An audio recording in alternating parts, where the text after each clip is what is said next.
ನಮಸ್ಕಾರ ಫ್ರೆಂಡ್ಸ್, ಮತ್ತೆ ನಿಮಗೆ ನನ್ನ ಚಾನಲ್ಗೆ ಸ್ವಾಗತ. ಇವತ್ತು ನಾನು ಧನು ರಾಶಿಯವರ ಡಿಸೆಂಬರ್ ಮಂತ್ನ ಲವ್ ಲೈಫ್ ರೀಡಿಂಗ್ನ ಮಾಡ್ತಾಯಿದ್ದೀನಿ. ಈ ರೀಡಿಂಗ್ ನಿಮಗೆ ಅನ್ವಯಿಸಿದರೆ ಅಥವಾ ರೆಸೋನೇಟ್ ಆದರೆ ಮಾತ್ರ ತೊಗೊಳ್ಳಿ, ಇಲ್ಲಾಂದರೆ ಬಿಟ್ಬಿಡಿ. ಇದು ಒಂದು ಜನರಲ್ ರೀಡಿಂಗ್ ಮಾತ್ರ ಆಗಿರುತ್ತೆ.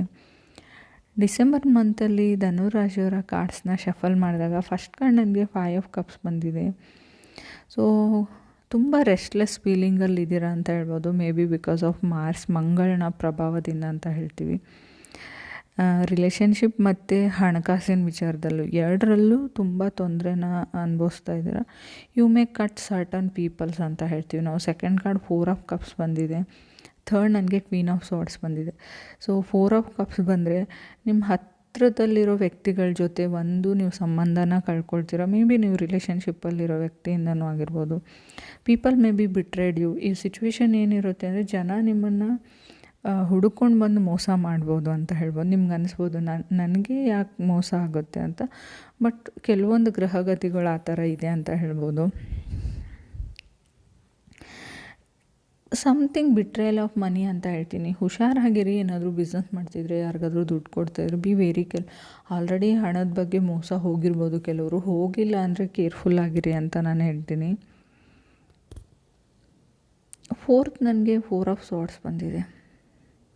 ಬಿಟ್ರೇಲ್ ಆಫ್ ಮನಿ ಸ್ಟ್ರಾಂಗಾಗಿ ಕಾಣಿಸ್ತಾ ಇದೆ. ಇನ್ ಫ್ಯೂಚರ್ ಇದು 6 ಮಂತ್ಸ್ವರೆಗೂ ರೆಸೊನೇಟ್ ಆಗೋದ್ರಿಂದ may be you have to careful ಆಗಿರಿ. ಬೀದಿಗೆ ಬರೋ ಚಾನ್ಸಸ್ ಇದೆ ಅಂತ ಹೇಳ್ತೀವಿ ನೋಡಿ, ಎಲ್ಲನೂ ಕಳ್ಕೊಂಡು. ಆ ಥರ ಸಿಚುವೇಶನ್ ಹೆದರಿಸ್ತಾ ಇದ್ದೀನಿ ಅಂತ ಅಂದ್ಕೊಳ್ಬೇಡಿ. ಕಾಂಬಿನೇಷನ್ ಆ ಥರ ಇದೆ. ಬಿ ವೆರಿ ಕೇರ್ಫುಲ್ ಅಂತ ಹೇಳ್ತೀನಿ. ಫೋರ್ತ್ ನನಗೆ 2 ಆಫ್ ವಾಂಡ್ಸ್ ಬಂದಿದೆ.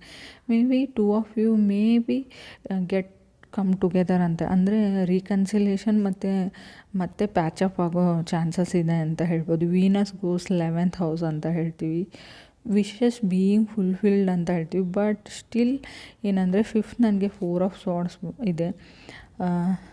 ಆಲ್ರೆಡಿ ನೀವು ಬ್ರೇಕಪ್ ಆಗಿರ್ಬೋದು, ಸಪ್ರೇಟೆಡ್ ಆಗಿರ್ಬೋದು, ನಿದ್ದೆ ಬರ್ತಾ ಇಲ್ಲ, ಬರೀ ಅವ್ರ ಯೋಚನೆನೇ, ಓವರ್ ಥಿಂಕಿಂಗ್, ಬರೀ ಮಲ್ಕೊಂಡು ಕಣ್ಣಲ್ಲಿ ನೀರು ಹಾಕ್ತಾ ಇರೋದನ್ನು ಕಾರ್ಡ್ ಶೋ ಮಾಡ್ತಾ ಇದೆ ಇಲ್ಲಿ.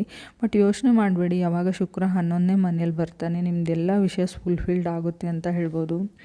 ಥಿಂಗ್ಸ್ ಸ್ಟಾರ್ಟ್ ರಿಸಾಲ್ವಿಂಗ್ ಸ್ಲೋಲಿ ಅಂತ ಹೇಳ್ತೀವಿ.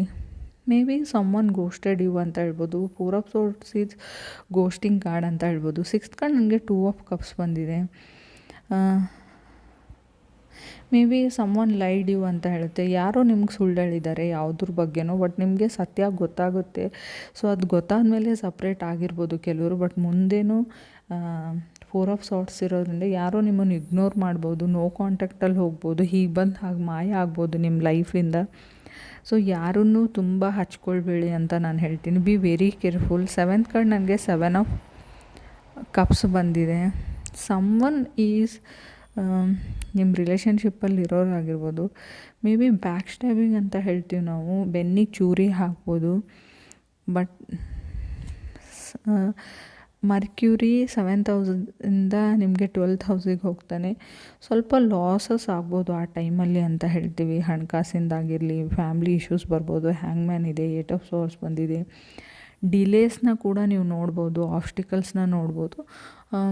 1-2 ವೀಕ್ಸ್ ಅಂತ ಹೇಳ್ತೀನಿ. ಡಿಸೆಂಬರಲ್ಲಿ ಸ್ಟಾರ್ಟಿಂಗಲ್ಲಿ 1-2 ವಾರ ಹೇಳ್ತೀನಿ ನಾನು. ನವೆಂಬರ್ 2-3 ವಾರ. ಸೊ ಅಲ್ಲಿ ಸ್ವಲ್ಪ ಕೇರ್ಫುಲ್ ಆಗಿರಿ ಅಂತ ನಾನು ಹೇಳ್ತೀನಿ.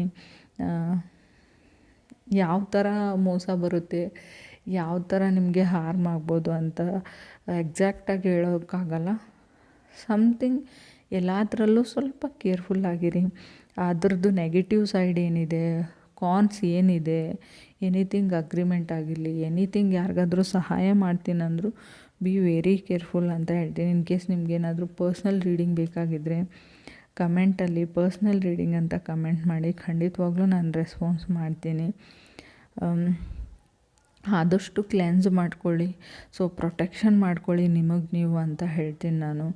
ಈ ನೆಗೆಟಿವ್ ಥಾಟ್ಸಿಂದ ದೂರ ಇರಿ. ನೆಗೆಟಿವ್ ಪೀಪಲ್ಸ್ ಅಂತ ಇದ್ದರೆ ಕ್ವೀನ್ ಆಫ್ ಸಾರ್ಡ್ಸ್ ಇರೋದ್ರಿಂದ ಮೊದಲು ಅವ್ರ ಸಹವಾಸನ ಬಿಡಿ ಅಂತ ಹೇಳ್ತಾ ಇದೆ.